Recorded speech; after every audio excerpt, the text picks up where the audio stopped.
За хамгийн түрүүлээд Google Map-ыг ашиглавал зүгээр Middle River Apartment гэж тайчвал ер нь шууд гараад ирнэ гэсэн. Middle River Apartment шүү. За энд ерөөхдөө нэг одоо баригдсан нэг л барилга болохоор угаасаа шууд заагаад орчихно.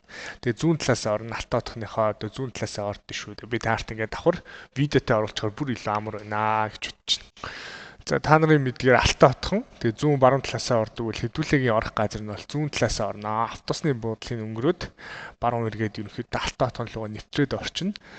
За ингээд чигээрээ явах юм бол ингээд чигээрээ яваа тэнд очиод туулна. Тэн дээр ерөөсөө урагшаа ирэх үү, хойшоо ирэх үгээ зүүн баруун гэсэн сонголт байгаа да. Бид нэр хойтлоор нь явна. Яг алтан отхон руугаа орохгүй гэсэн. Хойтлолт нь байдаг Middle River Apartment гэдэг нэг хідэн барилга байгаа.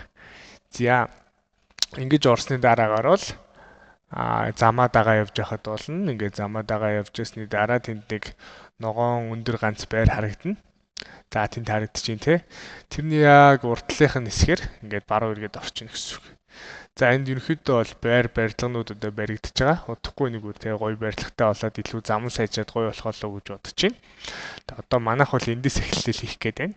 За ингээд ороод ирэнгүүт тэнд ногоон баригдсан байшин байгаа. Тэрний нэг давхар энэ муундуу каргогээ тэгээд хойтлоор нь ордон шүү. За тэр хаалгаар гэсэн.